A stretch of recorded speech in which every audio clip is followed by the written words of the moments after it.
আসসালামু আলাইকুম রহমতুল্লাহি ওয়া বারাকাতুহু। আশা করছি সবাই ভালো আছেন। আমিও ভালো আছি আলহামদুলিল্লাহ। আজকে আমরা দেখব পদার্থবিজ্ঞান বিভাগের অনার্স থার্ড ইয়ারের জন্য কোয়ান্টাম বলবিদ্যার প্রথমের জন্য দ্বিতীয় অধ্যায় শুরু করতেছি আজকে। প্রশ্নটা হচ্ছে কোয়ান্টাম বলবিদ্যার মৌলিক স্বীকার্যগুলো।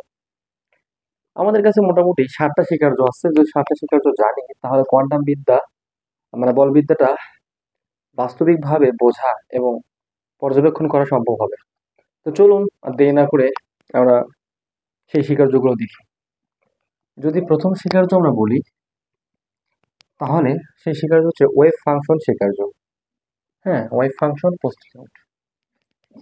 এই স্বীকার্যটিকে একটু বলতে যাই তাহলে যদি একটা আমরা সংরক্ষণশীল বল ক্ষেত্র ধরি, সেখানে যদি বাহ্যিক কোনো বিভবের তাড়নায় কোনো একটি সুব্যবস্থা গঠিত হয়, সেই ক্ষেত্রে সেই সুব্যবস্থাটার জন্য একটি যথোপযুক্ত সংঘটক তথা তরঙ্গ ফাংশন থাকবে। সেই তরঙ্গ ফাংশনটি অবশ্যই একটি জটিল তরঙ্গ ফাংশন হবে এবং সেই তরঙ্গ ফাংশনটি অবশ্যই আবার একটি সময় এবং অবস্থানের সাপেক্ষে তরঙ্গ ফাংশন হবে।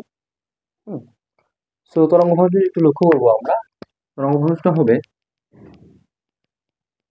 psi of x, t is equal to, এটা একমাত্রিক ক্ষেত্রে আমরা দেখাচ্ছি, a is বর, I is কার্ভ,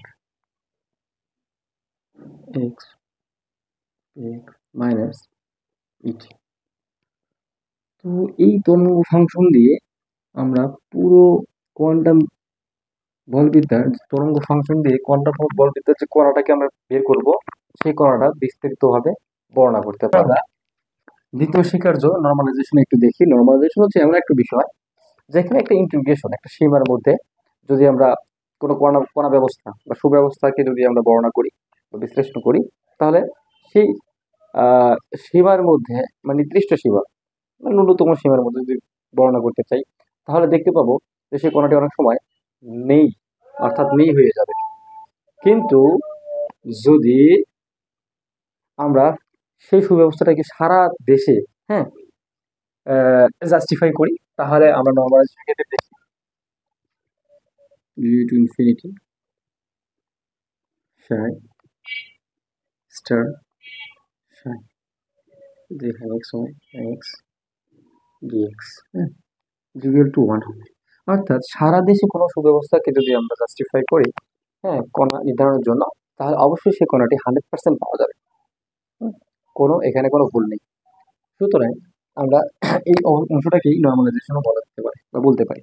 প্রক্রিয়া বা টার্মকে যদি আমরা বিশ্লেষণ বা বর্ণনা করতে যাই, তাহলে সে বিষয়ে অবশ্যই কিছু রাশি বিষয়ে ধারণা রাখতে হবে বা থাকতে হবে। যেমন আপনারা যদি ধরেন যে আমরা চিরত বলবিদ্যার ক্ষেত্রে যেগুলো নিরীক্ষক বা নির্দেশনা হিসেবে দিয়েছিলাম, সেই একই জিনিসগুলো যদি আমরা এখানে কোয়ান্টাম বলবিদ্যায় ব্যবহার করতে চাই, তা অবশ্যই যথোপযুক্ত সংগঠক দ্বারা পরিবর্তন করতে হবে। এরপর যদি বলি আমরা এটা কোয়ান্টাম কোয়ান্টাম সংগঠক সংঘটক ঠিক আছে, কোয়ান্টাম সংঘটক। তো এখন যদি আমরা বলি যে চিরত নির্দেশনের যে রাশিটাকে আমরা নিচ্ছিলাম কার্তেশীয় স্থানাঙ্কের ক্ষেত্রে ধরেছিলাম এক্স, সেই রাশিটাই কোয়ান্টাম সংঘটকের ক্ষেত্রে আমরা এক্স ক্যাপ ধরে নিই। ঠিক আছে।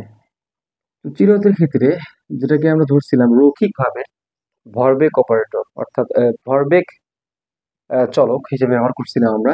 এক্স উপাংশ যদি ধরি ভরবেগ, এটাকে পি দিয়ে প্রকাশ করছিলাম, যেহেতু শুধু এক্স উপাংশ, এটাকেই আমরা কোয়ান্টাম সংঘটক হিসেবে ব্যবহার করতে পারি বা বর্ণনা করতে পারি e squared divided i del x, অথবা এটাকে আমরা লিখতে পারি minus i e squared del x. ঠিক আছে। সো এটাকে এইভাবে পড়তে বলি, মানে আমরা সংগঠককে এইভাবে লিখতে পারি ভরবেগ। এরপর আরো যদি এরকম একাধিক অপারেটর আছে, যদি আমরা আরো স্বীকার্য দেখি তো আপনাদেরকে দেখাই যে শক্তির স্বীকার্য, সেটাকে টি দিয়ে প্রকাশ করছিলাম চিরায়ত নির্দেশনায়। আর কোয়ান্টাম সংঘটকে সেই একই জিনিসকে আমরা প্রকাশ করেছিলাম e স্কয়ার 2m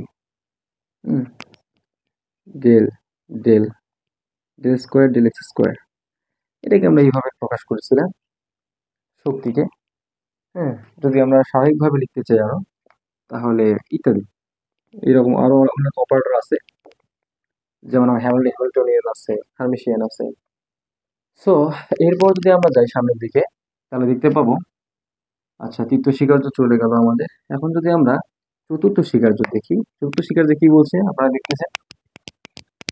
চতুর্থ স্বীকার্য বলছে যে পরিমাপ বা মেজারমেন্ট পোস্টুলেট, অর্থাৎ মেজারমেন্ট স্বীকার্য।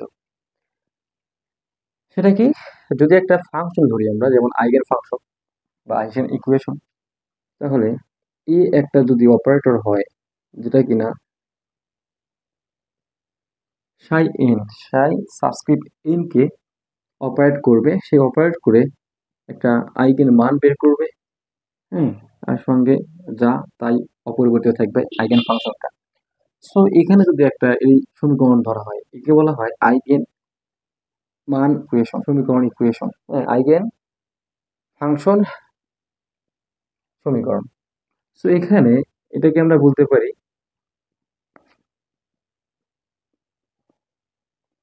আইগেন ফাংশন বা অপেক্ষক, এটাকে বলতে পারি আইগেন মান। আর পুরোটাকে বলা হয় আইগেন ফাংশন মান ইকুয়েশন, মান ফাংশন ইকুয়েশন, ঠিক আছে। সো এরপর আমরা যদি স্বীকার্যটা দেখি, প্রথম স্বীকার্য যেটা, সেটা হচ্ছে সময় বিবর্তন স্বীকার্য। অর্থাৎ যে কোনো একটি সুব্যবস্থাকে বর্ণনা করতে গেলে সেটার সাথে সম্পর্ক, অর্থাৎ সে সুব্যবস্থার সময়ের সাথে সম্পর্ক হবে শ্রোডিঞ্জার ইকুয়েশনের, ঠিক আছে। অর্থাৎ শ্রোডিঞ্জার ইকুয়েশনকে সময় দিয়ে বিবর্তিত করা যাবে। যেমন হ্যামিল্টনিয়ান অপারেটর যদি একটি ফাংশনকে বর্ণনা করে, সেই ক্ষেত্রে আমরা দেখতে পারবো মান পাওয়া যাবে i square del del t, যেহেতু সময়ের সাথে এই শ্রোডিঞ্জার ইকুয়েশনের সম্পর্ক আছে, এটাকে আমরা মেনে নিতে হবে।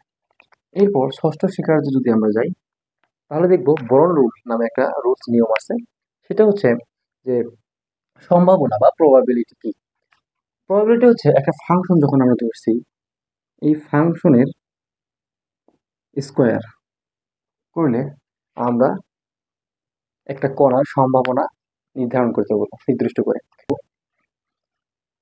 সপ্তম স্বীকার্যে বলা হচ্ছে যে কোয়ান্টাম বলবিদ্যার যে অপারেটর গুলো আছে, এই অপারেটর গুলোর যে বিনিময়ক সমূহ আছে, এই অপারেটরের বিনিময়ক গুলো অবশ্যই অবশ্যই পয়সন বন্ধনীর সমতুল্য হবে। যেমন আমরা যদি পয়সন বন্ধনী লিখি, square bracket Q R, poison বন্ধনীর সমতুল্য বলতে আমরা বুঝি এখানে কিউ আর মাইনাস আর কিউ, এটা কিভাবে লেখা যায়। এরপর এখান থেকে আমরা পাবো আই স্কয়ার কিউ আর, ঠিক আছে। এটা হচ্ছে কার্লি ব্র্যাকেট হবে, যেহেতু পয়সন বন্ধনীর সমতুল্য বলতে বলছে। সো এটা কিভাবে লেখা যায়, এটা হচ্ছে আমাদের কোয়ান্টাম বলবিদ্যার জন্য সপ্তম স্বীকার্য। সো আরো কিছু স্বীকার্য আছে, তবে এই মৌলিক 7টা স্বীকার্য যদি আমরা ভালোভাবে বুঝি বা জানি, তাহলে আজকে আমরা এটা পড়তেছি অনার্স থার্ড ইয়ারের জন্য। এরপর আমরা ফাইনাল ইয়ারের জন্য যে কোয়ান্টাম 2 আছে, মাস্টার্সের জন্য যে কোয়ান্টাম আছে, ইনশাআল্লাহ সবগুলো কোয়ান্টামকে ভালো মতো বোঝায় এবং বিস্তারিতভাবে বর্ণনার জন্য এই 7টা মৌলিক স্বীকার্যগুলো আমাদের যথেষ্ট দিবে। ধন্যবাদ সবাইকে, আজকের মতো এই পর্যন্তই। আল্লাহ হাফেজ।